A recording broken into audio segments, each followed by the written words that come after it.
you know when we start recording. Okay. She's gonna count you down. Okay. In Hello. 5, 4, 3, 2, 1. We are on YouTube live, and I am hitting the record button. Okay. So Lou, you are a part of TheoCon Live, and you can contribute to this conversation if you want to. You have permission to be an honorary member of God Loves Geeks, since your dad's one of the founding members here in Chapel Hill. Yeah, so we're recording. We're going to wait to see if a couple other people hop on, like in a few minutes, and then if not, we're gonna have our happy hour and talk about TheoCon a little bit and talk about what we're geeking out on. And there's Janelle, a seminary classmate of mine. Oh, Janelle, so good seeing you, buddy. You're on mute. No, I'm not. Not anymore. And so, hello. Oh, and Will and Honor. Yes. Yes, I just got a new. The mug.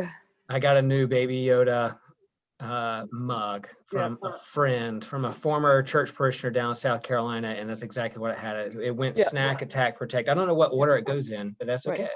That's okay. Yeah, I saw the mug and I was loving it, and then I saw this shirt. I'm like, must have.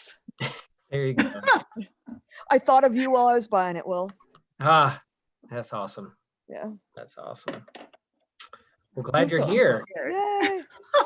No, you got a cool background. You know, I got my I'd rather be at a con shirt. This is from Faith and Fandom. Hector Marai, who is a pastor down in Lumberton, North Carolina, who does his own books and podcasts, Faith and Fandom, and usually has a table at the Comic-Cons up here in North Carolina, all across the Southeast.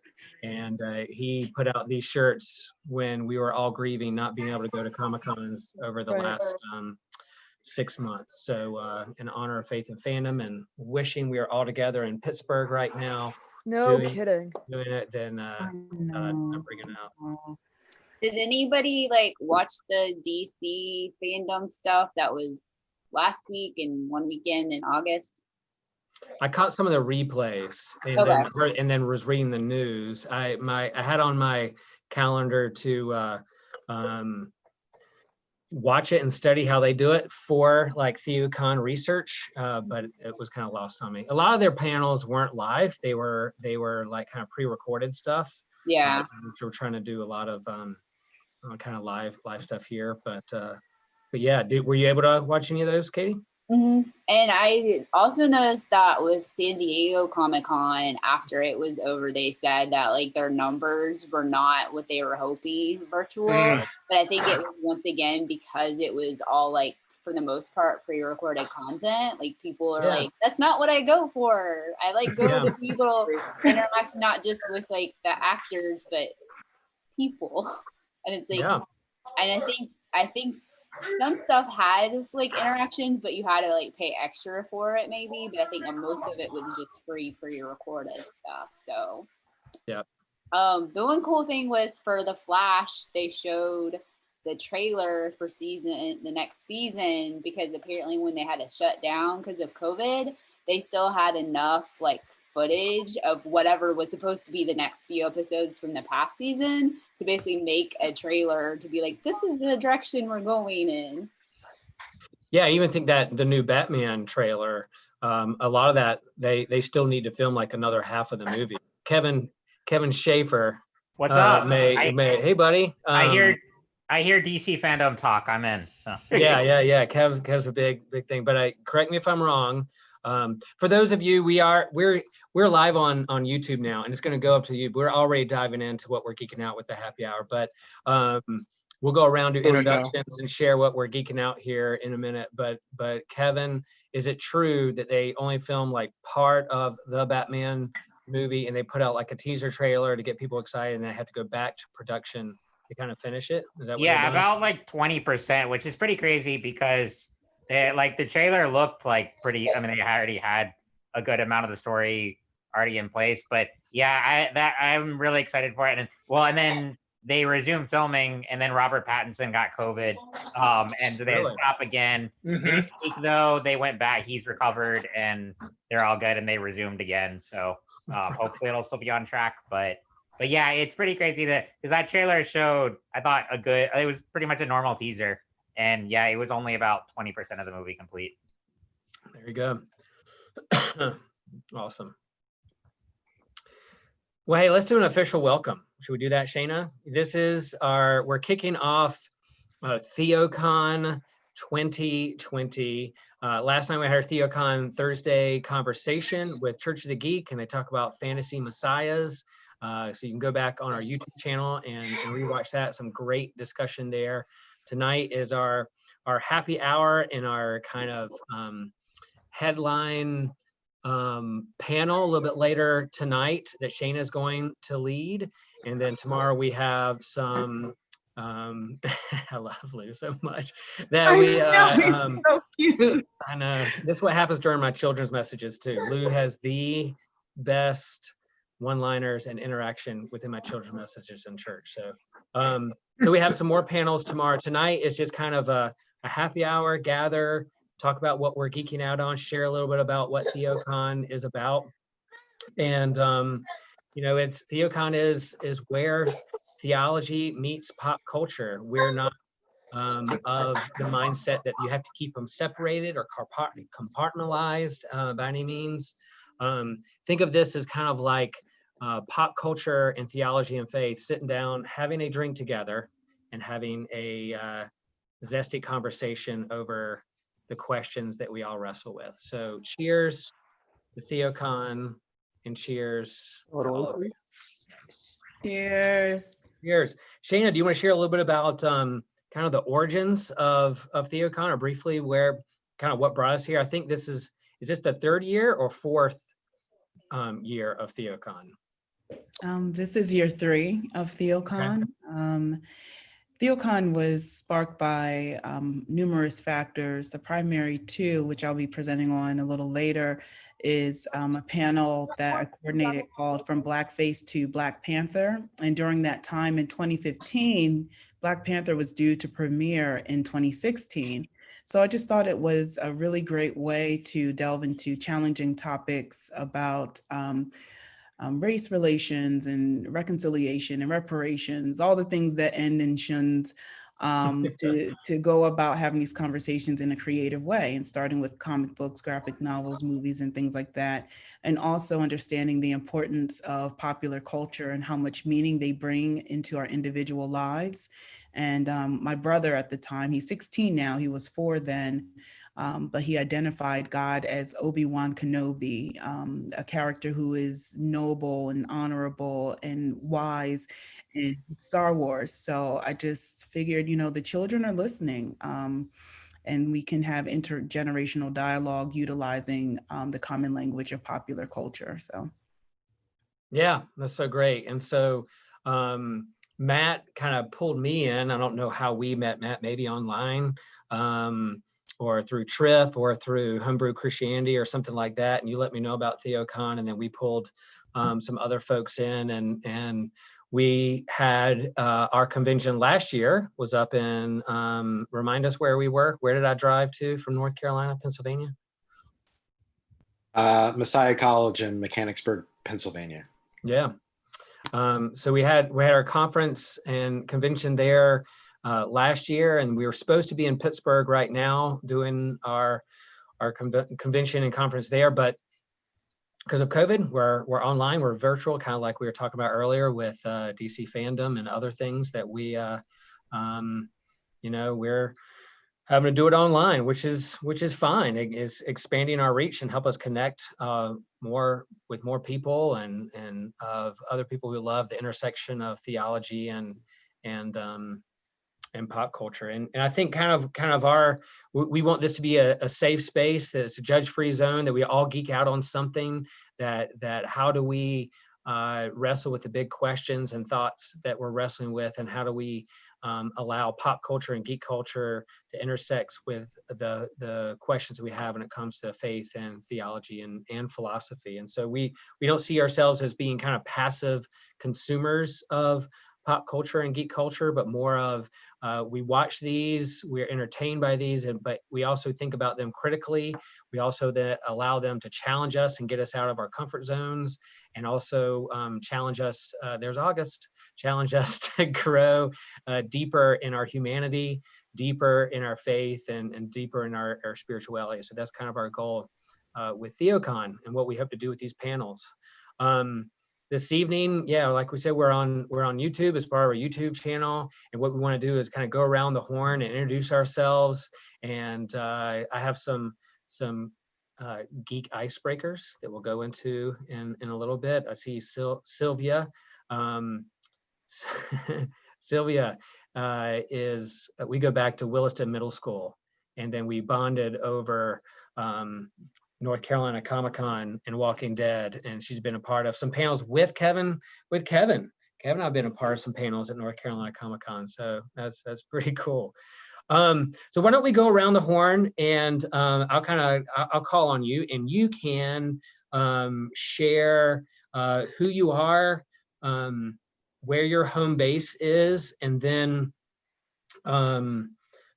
maybe what you do or your vocation, and then share with us your geek of choice. And again, judge-free zone, safe space. If it's birding, it's birding. If it's baking, it's baking. If it's Star Wars, it's Star Wars. What is your geek of choice? What do you geek out on?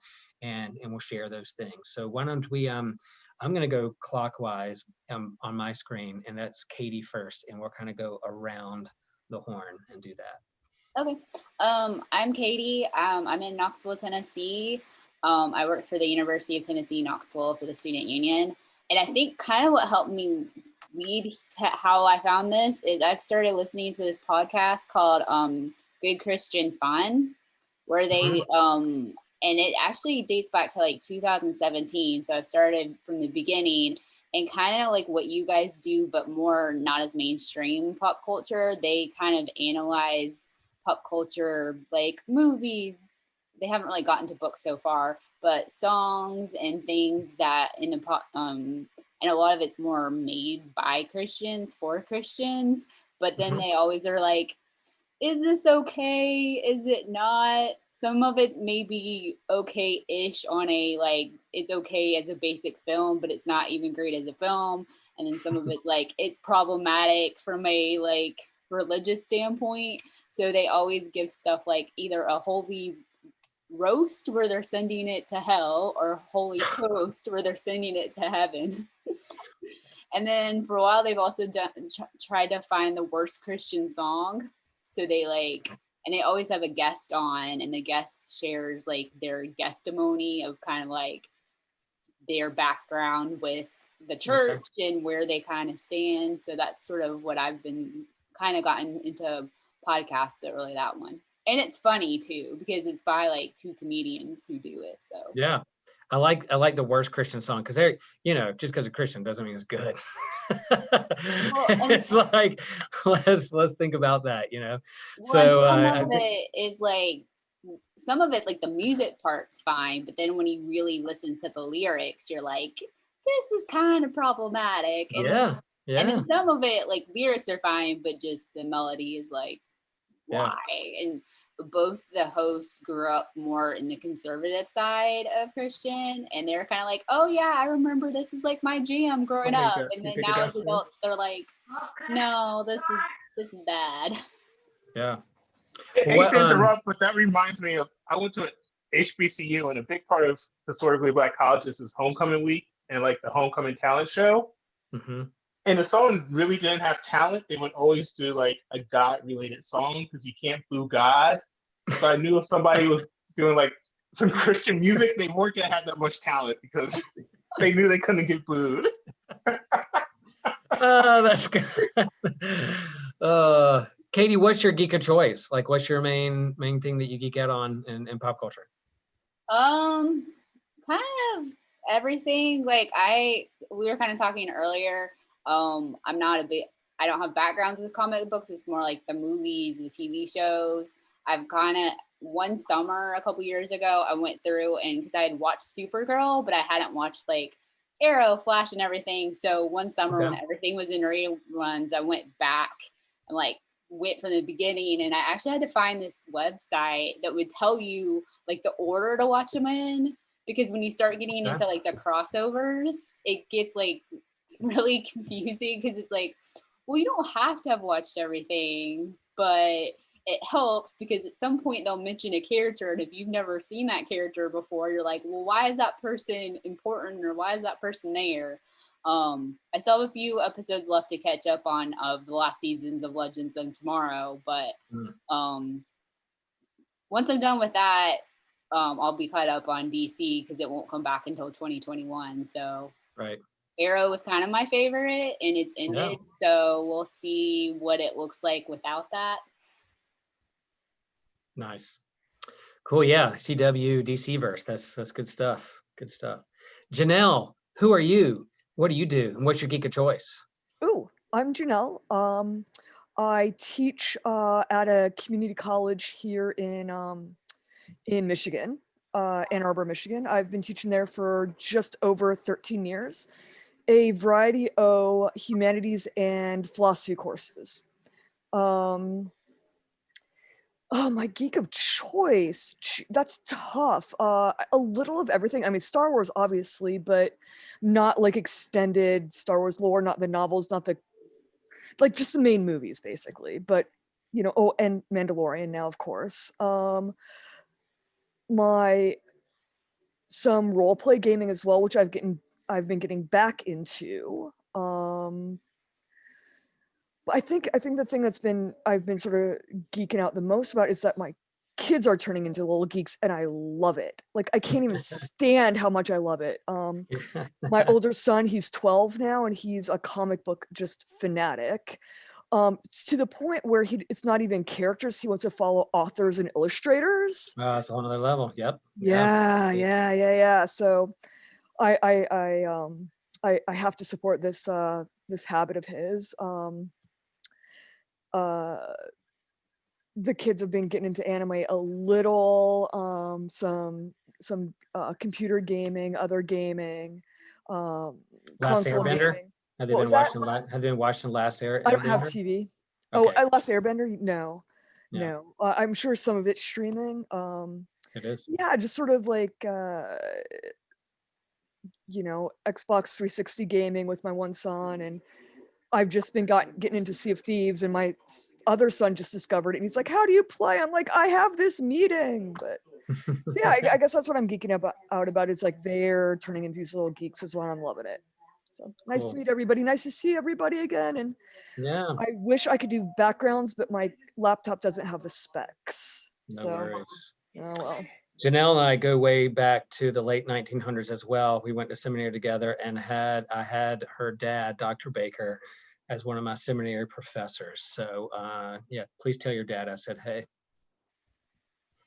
I will let him know. I talk to him every now and again. I talk to my mom on a more frequent basis, but I'll definitely pass along greetings. Yeah, please do. All right, well, cool. Yep. Sylvia McCorkle, are you able, you're muted and your video's off. Are you able to share who you are, what you do, and your geek of choice? Okay, I'm here. It's been a long week. Nobody wants to see me on video. That's okay. I'm in a dark cabin in my home, much like the Batman. Okay, cool. My name is Sylvia. As Will mentioned, we've known each other for a very, very long time. I am a medical data analyst for Army Medicine, and I am about numbered out at the end of this week. I say I've been Baptist since in utero, raised across the street from the church, quite a strict upbringing, but I'm the person that would go and sneak to the library because it's like, she can't find anything bad at the library, but meanwhile, I'm hiding a copy of Blatty's The Exorcist inside of, some nice textbook from school. My geek of, I guess, geeking out of choice is Until It Ends, AMC's The Walking Dead, and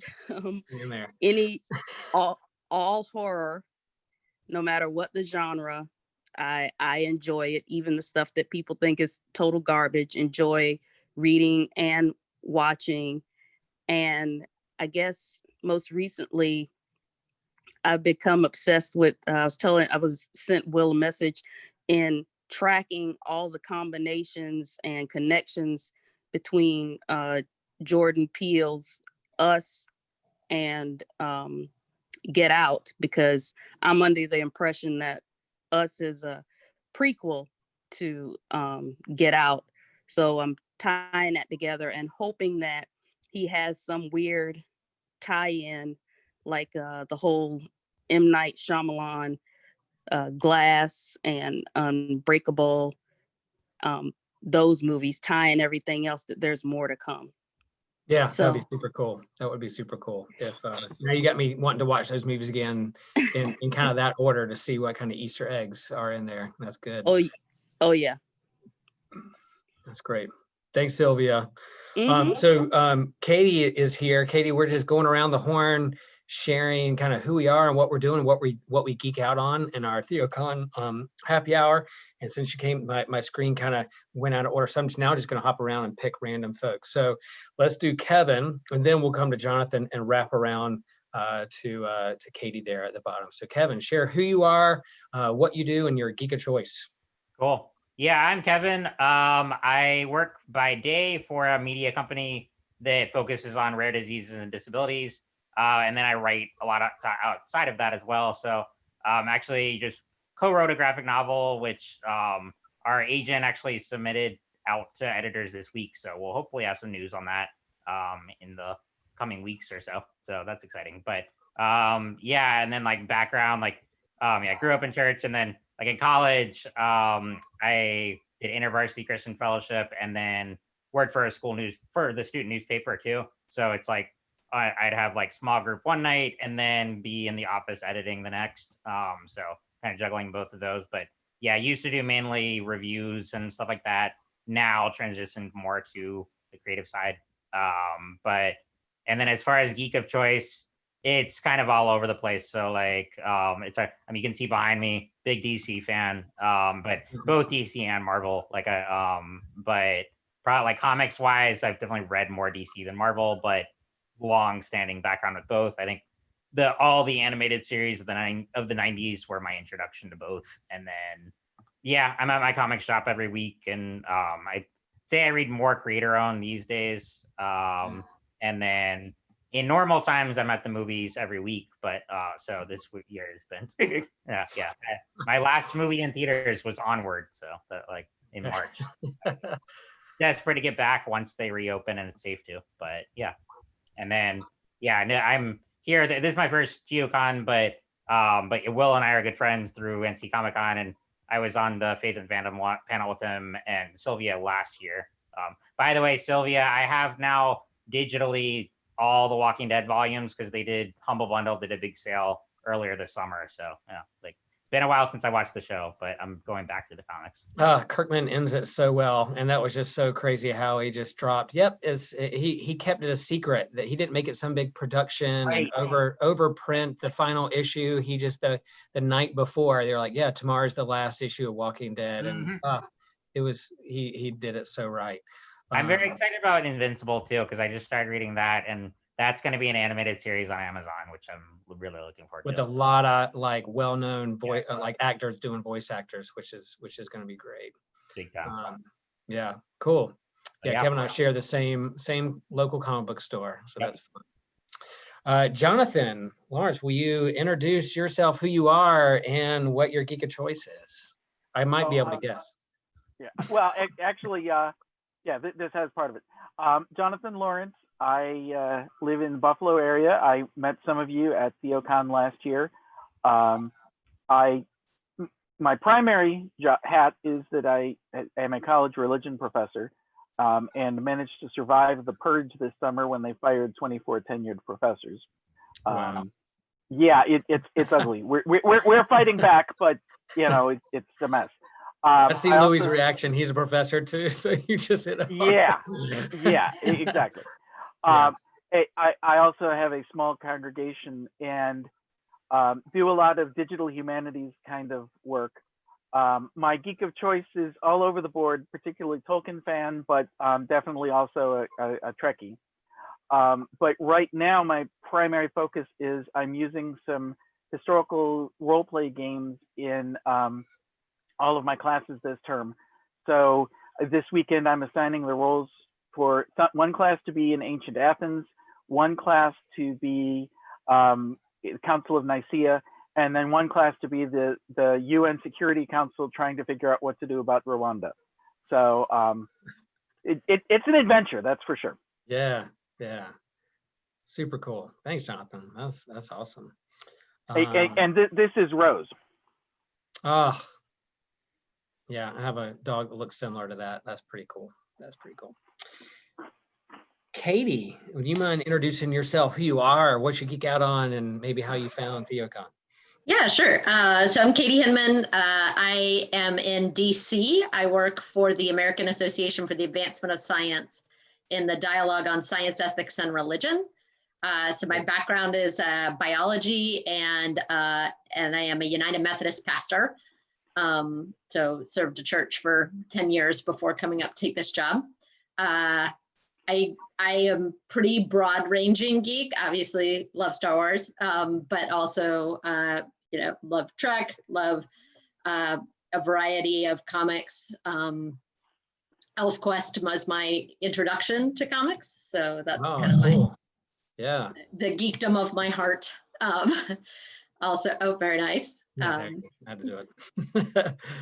So, but also, superheroes, fantasy, sci-fi, I like a little bit of everything. Cool. So part of your job is the intersection of faith and science. Yep. Okay. We need to talk offline because our church has done a deep dive in faith and science and been a part of some cool dialogues and had a grant not too long ago from Fuller Seminary. And then we're also getting ready to do a project with Science for the Church with Greg Son and a couple others. So we need to probably talk offline about some things we probably geek out on similarly when it comes to faith and science. Definitely.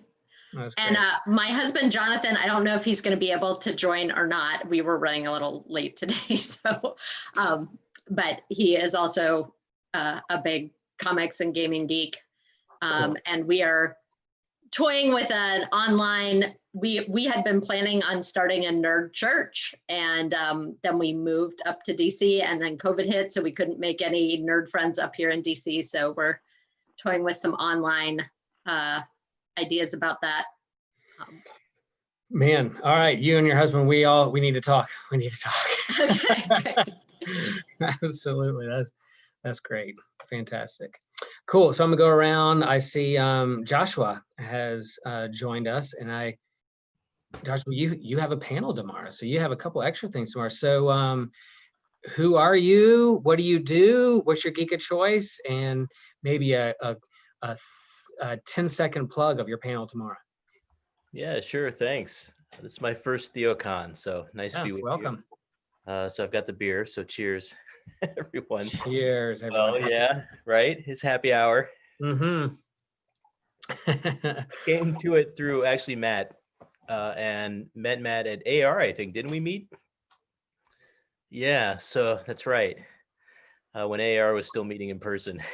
So I'm Josh Holman. I teach at a small college in the New York metro area, and I live in New York City, and I teach theology. So what I do is very similar to what I heard from Jonathan.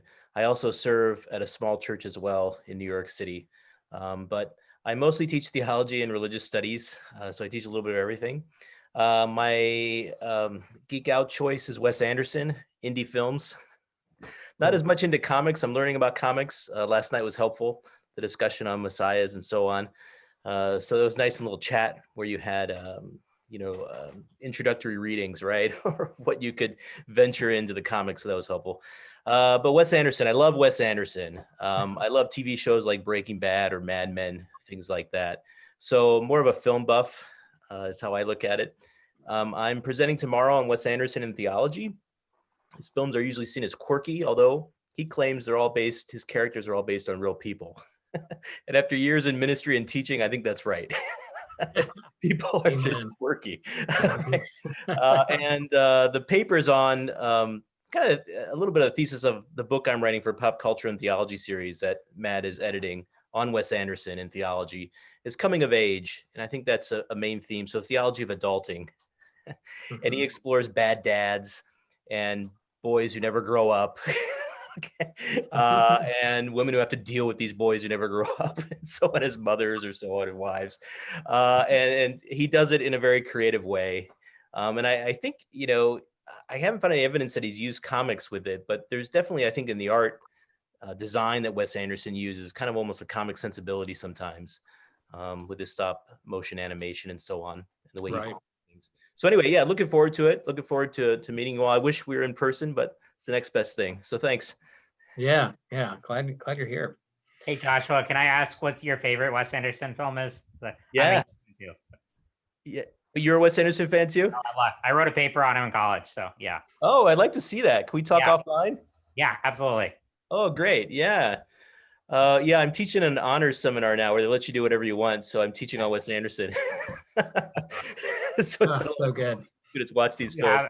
Do you have a favorite film of his? Or? Yeah, I've got 3 favorites actually. Yeah. Rushmore, because I saw it when I was in college and it resonated with me.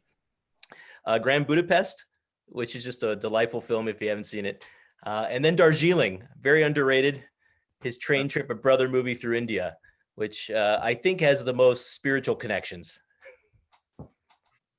Yeah, that's a good little spoiler. That was one of my questions at the end of his panel for tomorrow, Kevin. So you're there. So we'll ask it again tomorrow. We'll see if he matches up and says the same thing tomorrow as the way he said tonight. I got this night to cram for an answer. That's right. Thanks for giving me. That's right. That's so good. Yeah. What's your favorite movie? This is Rushmore. It's my favorite. Rushmore. Yeah, it's hard Rushmore and Royal Tenenbaums are kind of my favorites by him, but they're all good. We'll talk more this tomorrow, but I really loved Isle of Dogs. Like my dog converted me to be a dog lover. So I watched that after getting my dog. I was just like, oh my gosh, it's the best. I love it. It's so good. He captured it so well. I've only seen one Wes Anderson, Grand Budapest Hotel. It wasn't really my thing, but I know that there's like certain directors and stuff out there that I think you have to have a certain type of humor or something specific to really get into them. And some people love them and some people it's just kind of like, And basically I watched it because at the time it was nominated, I think, for Best Picture that year. And I was with a group that we were trying to see all the Best Picture nominees. And that was one of the few that wasn't playing in theaters anymore. So but it was like free on TV or something. So I watched it then. But like I said, not my thing, but that's not to say that he's bad. And I've only watched one. So who knows? Maybe there's others. Yeah. Here we go. Cool. Let's keep it rolling. Let's go. I'm going to go Louis because you're over next on this side. Louis, who you are, what do you do, and what's your geek of choice? Yeah, I am a faculty at North Carolina State University in forestry and environmental resources. So I do stuff around the natural environment and cognitive psychology. And I live in Chapel Hill because my wife is faculty at UNC. So we decided we don't want to split the difference. We stay in one town. It's hard to say geek of choice because I love comic books.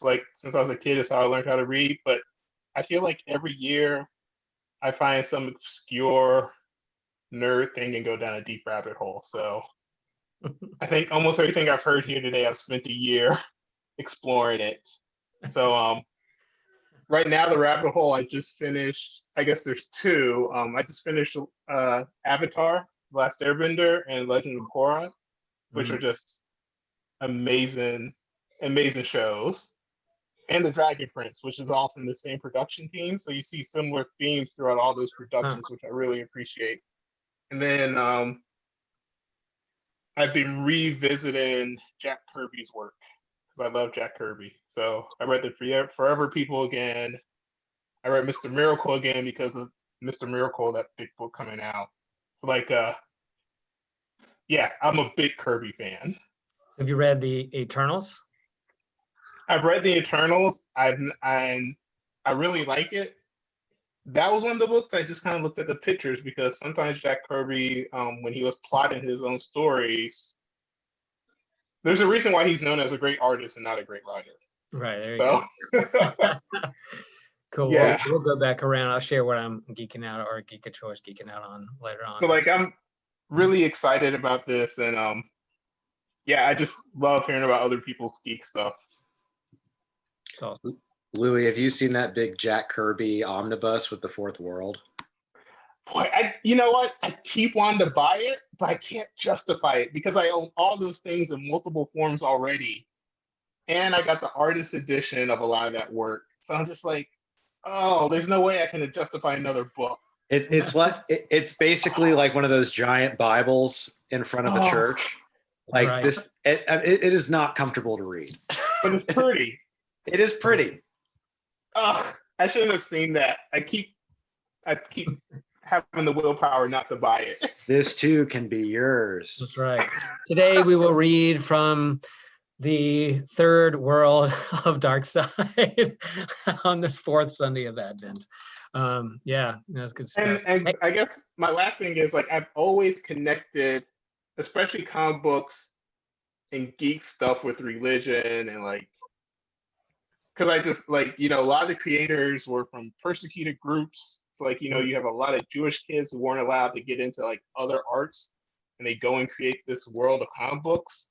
It's like I always felt like comic books is a place for groups that have been marginalized from other facets of society. And it's always been incredibly progressive and incredibly political. And that's my own personal bent. So it's been like a very welcoming place for me my whole life. Yeah, and so like comic book conventions usually were are those places where geeks can get together in a safe place and geek out on things. And I think kind of what TheoCon has been about is to kind of give the church and communities and faith communities permission to say you don't need to kind of keep these separate. It's not either or. They can be together, and this could be a safe place to explore those as well. Like the reason I started a God Loves Geeks book club down in South Carolina is when these Marvel movies were coming out, we noticed that we were in the narthex before or after church having these conversations about these movies. It's like, well, let's go grab pizza or coffee or a beer and talk about these for like an hour. And then it evolved to like, what should we read together and what should we process together? And then came back when I came to Chapel Hill, started the same thing. And Louis has been a part of that group too. And then doing panels, Finding God in Comics and Faith and Fandom at North Carolina Comic-Con is having the space to let people know that this is a safe space. There are people of faith who welcome these kinds of conversations, that it's not an either or kind of thing. So TheoCon's a part of that too. It's kind of breaking down those stereotypes and creating a safe space for that. Let's go to Shayna, then Matthew. We'll come back around. So Shayna, who are you? What do you do? And geek of choice. Nice to see you all. I am a priest in the Episcopal Church. I serve here in Lancaster, Pennsylvania. Founder and creator of TheoCon, where theology meets pop culture. So I'm so glad to have found my tribe. Thank you all so much for being here. So I echo Louis. I've been geeking out on Legend of Korra. I'm just now wrapping up season 2 and entering into season 3. So my 9-year-old brother, Ishmael, he's already well on season 4. So we kind of have a competition going on. I love Dragon Prince. And yeah, I just love how I know that the writers of She-Ra are in a little bit of trouble right now with some comments that they got caught up in on Twitter. However, I loved the remake of She-Ra. At first, I was a little skeptical, but I was like, oh, don't touch my 80s cartoons. What are you guys doing? Don't touch Thundercats. But they did a really good job, and I really appreciate the representation that we're starting to see more and more more and positive images in pop culture. So Legend of Korra, that's where I'm at right now. And I love also that it has such a like an Asian influence, which out of a lot of the popular culture mediums and comic books and things like that, having that Eastern aspect, and it's probably one of the more spiritual ones, like literally, plot spoiler, Korra has to master her spirituality. She has to identify who she is in the context of mastering the elements, and she's strong and she has really great control of these pieces. However, her inner self and connecting to spirits and connecting to her ancestors, that's what really makes her the avatar. So I find that spiritual element there as well. So thanks for allowing me to share. Yeah, thanks, Shayna. Maddie Brake, who are you? What do you do? And can you really fill a whole book of Wes Anderson's theology book for I love that. Man, there's so many cool avenues that you're creating for pop culture and theology is so cool. So yeah, share who you are. Well, Josh just actually, did you sign that contract yet for the, I sent it, or have they respond? I sent in a proposal. Josh was also doing a natural theology and pop culture book. So that should be exciting. Okay. So I leave it to him. Can he fill a whole book? We'll have to wait and see. Yeah, can't wait. But yeah, I'm working hard on it. But yeah, my name is Matthew Brake. I live in Fairfax, Virginia. I am an adjunct at Northern Virginia Community College and at George Mason University, where I sometimes get to teach a class on religion and literature, like I'm doing this semester, where I teach graphic novels as literature. And this semester I chose to do Sandman. So we're going through the whole Sandman series. And actually, because of a TheoCon connection, I made my first year coming through Chuck Robertson, who was the speaker. He is a friend of Paul Levitz, the former president of DC Comics, and so Paul Levitz spoke in my class today over Zoom. So, cool. I'm geeking out about that right now. But yeah, I do that. I edit a book series on theology and pop culture, as Will pointed out. Another one on religion and comics that I co-edit with A. David Lewis, who many of us know. I review comic books for a site called Monkeys Fighting Robots, and and I'm geeking out.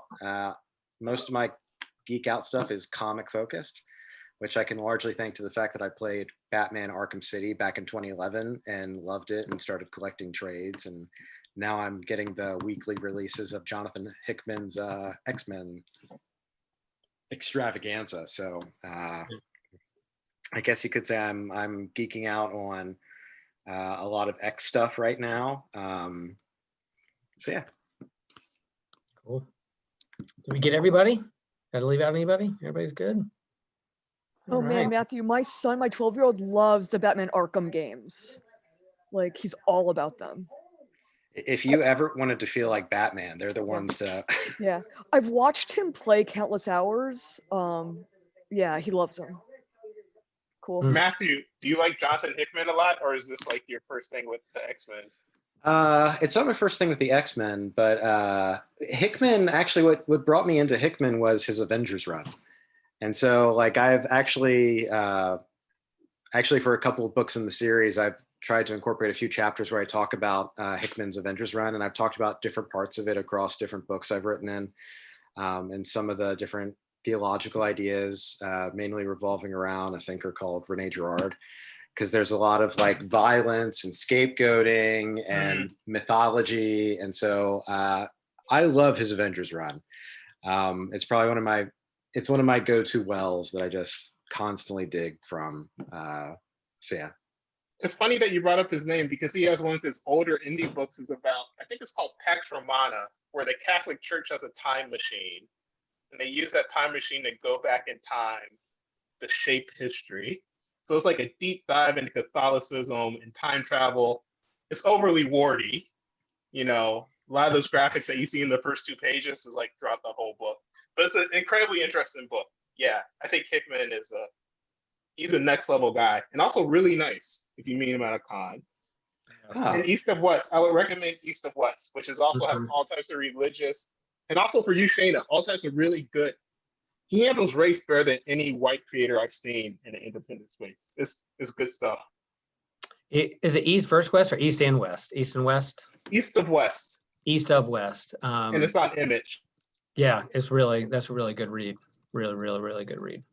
See, this is what Louis does at God Loves Geeks. We'll come with a theme and talk about one thing, and then I'll leave God Loves Geeks, and I have like 5 reading recommendations or graphic novels I need to buy after having a conversation with Louis. So that's the bandwidth that Louis brings. I love it. Yeah, I'm Will Rose. I am pastor at Holy Trinity Lutheran in Chapel Hill, North Carolina. Louis and his wife Whitney are members of my church, and started a God Loves Geeks book club in South Carolina, and started one here, which opened up lots of just creating that space to talk about these things, create a space to then open up to some Comic-Cons, and eventually led me to TheoCon as well, which is pretty awesome. My geek of choice, capturing my imagination as a child was definitely Star Wars: A New Hope. Like that was the first thing that was like, I can't believe there's a whole universe where all this is going on, which then led to reading comics, X-Men and Justice League and Batman. So comics and Star Wars are kind of my first love within pop culture and geekdom and fandom, but open to any and everything, whether it's anime or movies or independent comics or sci-fi. There's no end in sight. And what I love about this space and kind of what we're doing is that we give people permission to be able to geek out on whatever they're geeking out on, and whatever story there is. We no matter how in depth I think I am of, or how much I feel like I know about pop culture and geek culture, even this conversation here, I've learned about 5 new things of what I could pick up or read or explore, that there's no end in sight, which is why we kind of do these things in these community gatherings to create these conversations. So cool. Thank you all for sharing. Cheers. If you have any drink left, cheers. Happy hour. Great. Brian Bennett, who's one of our who's Church of the Geek and a campus pastor and also on our steering team. Couldn't be with us tonight, but I'm definitely looking at the time because he wants to make sure that I'm on time. And so we have 10 minutes before we wrap up and then get ready for Shayna's panel at 7:30. But I want to go around the horn. It's kind of another experience. If you could have one superpower, just one. Now you can't say I want to be Superman. I got like 12. You got like if you can only have one superhuman ability or power, what would it be? Okay, so ponder on that a minute. Just ponder.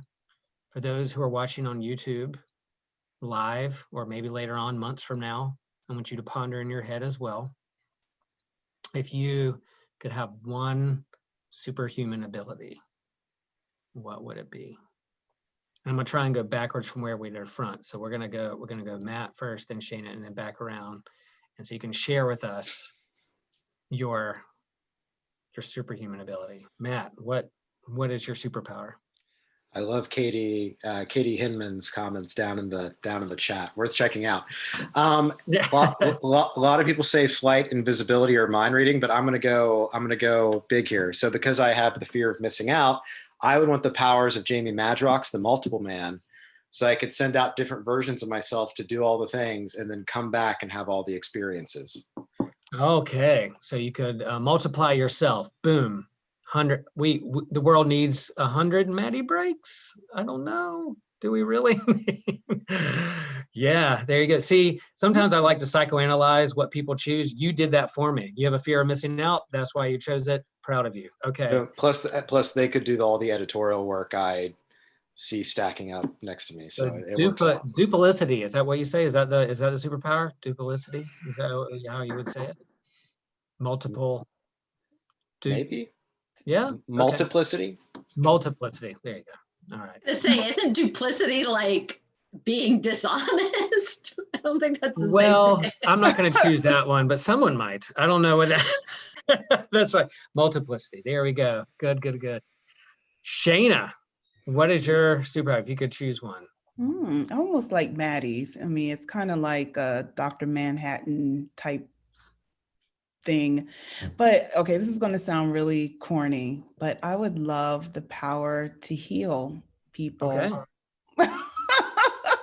I think our world is so You broken. took mine. We can share it. We can share it. There can be Sylvia. double ups. That's the other thing. You don't have to choose an original one. If you double up and you pick someone else's, that's fine. You're just picking. Yeah. So we need more healers. So I'll be glad to have that to share in that power. So yeah, to heal of all things, whether it's physical, emotional, spiritual, psychological, healing the land, sicknesses, illnesses. And everyone, you don't have to be that altruistic with your superpower. If you want to be selfish and just want to fly, that's cool too. But healer's good as well. I want to control people's minds. Healing power. Right I want to after, heal right people after. so they can work for me and do my social media bidding. Like make my life easier in the church and heal some people. Goodness gracious. Yeah, okay. Healer. That's good. That's good. All right. Let's go around. I don't know where. Louis, what's yours? I would like the power of clarity. That whatever I say is really communicating what I mean. Because so often it's hard to find the right words to communicate, but it's in your head or in your heart. I would just like the gift of clarity. So when I open my mouth, I'm communicating what I mean automatically at all times. That would definitely be a superpower, a superhuman power. In this day and age, yes, it would. Yeah. Fantastic. That's good. Where am I going to go here? Let's go. Josh, how about you? Well, I'm not a big comic fan, but I do like Doctor Strange. So I think the ability to prepare an enigma and give an enigma and maybe answer an enigma would be a lot of fun. I think my students think I'm strange and I am a doctor. So yeah, that's good. It would fit me personally, but no, that would be mine. Enigmas. Now, have you seen that movie? Have you seen Doctor Strange? Yeah, it's a fun movie. Really fun. And I think it also goes in kind of this area of kind of faith and science and materialism versus spirituality kind of stuff too, which is another good avenue. Cool. Where am I go? Katie, how about you? Which Katie, me or Katie Everidge? Yep. Yeah, okay. I have my answer ready because yes, I think about this a lot. Really? Does everybody not think what their superpower would be? You're ready to go. So mine would be the ability to make plants grow as much as I wanted them to. A healing ability for plants. Plants, nice. Because I feel like you could do so much with that. Like if you had, for me, I guess that some of this is sort of poison ivy powers, but for me, this is Red Lance from ElfQuest, right? Okay. Can make plants grow. Like how much healing of the earth could you do? How much beauty could you bring in the world? And you could also basically fly. If I could make, plants grow as fast as I wanted, just grab onto something and launch myself into the air. So. That's cool. Yeah, as Louis said in the chat, Ivy's not wrong. Now, who's the plant-based power guy in like X-Men? That's Black Tom. Black Tom. And but then the like this new run that Hickman's on with the island of Krakoa, that they're all on this island. That Krakoa is this island, this living island where the plant-based is pretty cool too. If you haven't read Hickman's run and where they are now is pretty great. The whole Powers of X, really good stuff. Lots of great ideas. Lots of great ideas. Characterization. Hickman's always been more plot than character. Yeah. One character, read Brian Michael Bendis. Yep. Other Katie Everidge, what's your superpower? I think I'm gonna go with mind reading because right now, like, if we could see, especially in all the people we disagree with, like what they were thinking, not that would magically like change their mind, but maybe we could better like understand and be empathetic or sympathetic with them, sort of thing. And there's this TV show called Zoe's Extraordinary Playlist where she's like sees people's like inner thoughts in song. So if they wanted to do it in song, that'd be kind of okay. Yeah, actually, I saw the premise for that. I was like, what is going on there? But I actually heard it's really, really, really good. Yeah. Kind of like It has a similar plot to, there was a show that only lasted like 2 seasons that was on years ago called Eli Stone, and sort of the same thing happened, that like all of a sudden he would be looking at somebody and they'd be like breaking out in song, but it wasn't them really breaking out into song and dance sort of thing. But so it's a similar premise, but it was actually the creator, his dad was really sick with a rare disease, and which her father has that same disease in the show, and sort of it was a way for him to like communicate, because his dad was basically like paralyzed and couldn't talk and everything like that. But in the show there's moments where the dad character will like get up and sing, and like a way of communication. So cool. All right, let's keep moving. Janelle, what's your superpower? So I also have thought about this basically for forever, and unlike everybody else, I don't like this question. I think I said that last year too when you asked it. I'm like, I hate this question. It's just, because I never know what to pick, right? So I'm gonna do like the sort of inside-y joke question of fireball, right? Shoot fireball. Okay. So I don't know, why not? There you go. Awesome. There you go. Like fireball liquor. It didn't say shoot a fireball. It was like shoot fireball, like shots. We all get free shots from Janelle. Whenever you're around Janelle, you get free shots. Yeah. That's a great superpower. That's free shots around both, right? Why not both? Oh, what is it, buddy? What? Yeah, there you go. Dogs. You can distract me with cute dogs. Kevin Schaefer, what's your superpower?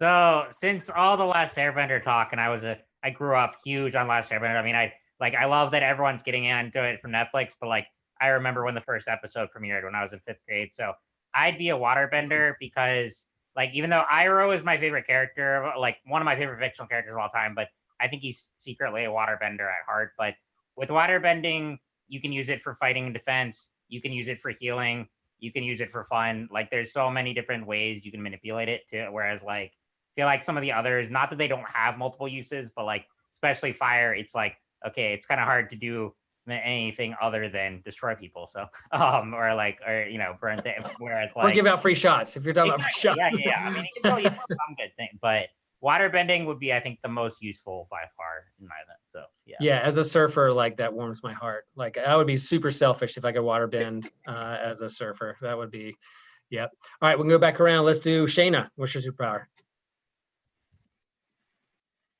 Shayna, yeah. What's your superpower? I already talked you about did? That's right. You went first. You went first. And it's almost time. So I know she's keeping my time. We got 2 minutes, 1 minute. Jonathan, what's your superpower? Universal translation. Because I love to travel, and I always get frustrated at not being able to understand all of what's going on. There you go. I hear a theme here in our world of a need, a deep pain, a need that's out there. Yep. And then Sylvia, what's yours? Accelerated comprehension, so I can understand everything at a faster rate and put it to use. Ooh. That's good. Yeah, that's so good. Did I leave anybody out? All right, mine would be Storm there, weather control. I think I love the weather. I could, as a surfer, I love weather as well. You could put out fires out west. You could help droughts where things going on. You could conjure up winds on a hot day. So I think weather control is, and then shoot bad guys with lightnings if you really need to. So that's kind of cool. And I like to think about that. This is the kind of exercise I do even with church council and like youth groups and stuff, to ask people what would be your superpower, and to have them say, yeah, we like to think about having supernatural abilities, but we all do have gifts. We all have gifts that come to the table in the world. And I may not have the ability to super accelerated intellectual ability or communication or water bending.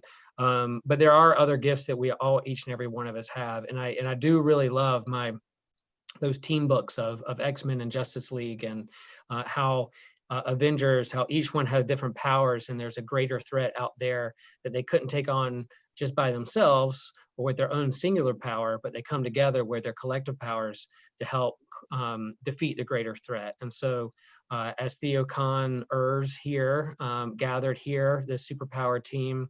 You do have gifts, and I hope that we can bring these together, that we can use our gifts to make the world better, safer, and more just space for folks. So onward and forward. Amen. It is 7:01. So thank you all for being here. Thanks for being a part of Happy Hour. I hope you can be a part of the panels that we have coming up tonight and then tomorrow as well as we continue TheoCon. And then keep a lookout as we keep this going throughout the year with TheoCon conversations on Thursdays. And then hopefully we can get back together in 2021 somewhere, maybe in North Carolina. That's my pitch. But Shayna, any closing remarks that you want to do to close out our happy hour? No, I think you summed it up perfectly well. Thank you so much. And just thank you all for being here and geeking out with us. Yeah, thanks y'all. Hope to see you over the rest of the weekend.